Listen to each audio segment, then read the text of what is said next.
Hello everyone. JEE mains और advance का एक बहुत ही इंपॉर्टेंट कॉन्सेप्ट है जिसको हम बोलते हैं कि dot products of two vectors. इसका एक बहुत ही इंपॉर्टेंट क्वेश्चन है जो आपके सामने मैं लेके आया हूँ। Determine the values of c such that ये वेक्टर ये दे रखा है और ये दूसरा वेक्टर है which makes an obtuse angle which is other. यहाँ पे मेरे पास दो वेक्टर्स दे रखे हैं। जो पहला वाला वेक्टर है उसके अगर मैं कॉम्पोनेंट लिखूंगा तो सी एक्स है, -6 है और 3 है। और ये जो दूसरा वाला वेक्टर है उसके जो कॉम्पोनेंट है इसके बारे में अगर बात कर लूँ, जो दूसरा वाला वेक्टर उसके कॉम्पोनेंट क्या बनेंगे मेरी जान? बी वेक्टर के x2 और 2cx लिख रहा है। और हमें ये बोला गया कि इन दोनों वेक्टर के बीच में एक ऑब्ट्यूज एंगल। इसका मतलब पक्की बात है कि ए dot B less than zero होगा।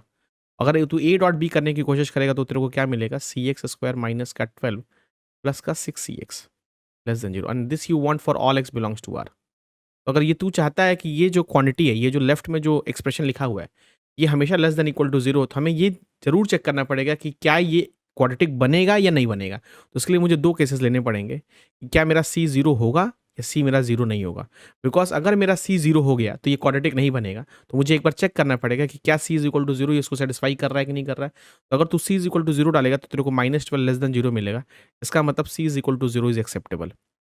ना अब हमें ये चेक करना पड़ेगा जब सी जीरो नहीं है तो क्या हो रहा है। तो जब सी जीरो नहीं हो तो इसका मतलब ये बेसिकली तेरा एक क्वाड्रेटिक बनेगा, राइट।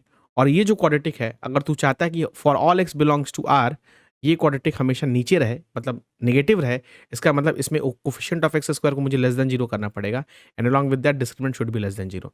तो c less than zero and d less than zero. C मतलब कोफिशिएंट ऑफ एक्स स्क्वायर। अब इसका तू डिस्क्रिमिनेंट लेस देन जीरो करेगा तो 36 सी स्क्वायर माइनस का 4, ये तो तेरा सी है and this is nothing but -12 less than zero. 12 से हटा सकता है तो this will become 3c square plus 4c less than zero.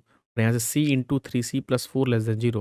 और यहाँ से वेवी कर्व का यूज़ करने के बाद तेरे को c की वैल्यू मिलेगी तेरे को -4/3 से जीरो। पहले वाली इक्वेशन से, तो पहले वाली इनइक्वालिटी से मुझे c is equal to zero मिला था और दूसरे कंडीशन से मुझे -4/3 से जीरो मिला। हमें क्या करना पड़ेगा? हमें तो दोनों का यूनियन लेना पड़ेगा because these are two separate cases. मतलब c की वैल्यू जो आएगी वो -4/3 से जीरो आएगी। तो इस तरह के क्वेश्चन भी कभी कभी आते हैं जेई मेंस में, जहाँ पे हमें क्वाड्रेटिक का कॉन्सेप्ट या फिर discriminant less than equal to zero का भी यूज़ करना पड़ेगा। तो इस तरह के और भी इंटरेस्टिंग वीडियोज को जाने के लिए मेरे चैनल को लाइक कर, शेयर कर और सब्सक्राइब कर। और एक बार प्लेलिस्ट में जाके देख, तेरे को और भी इंटरेस्टिंग वीडियोस मिलेंगी।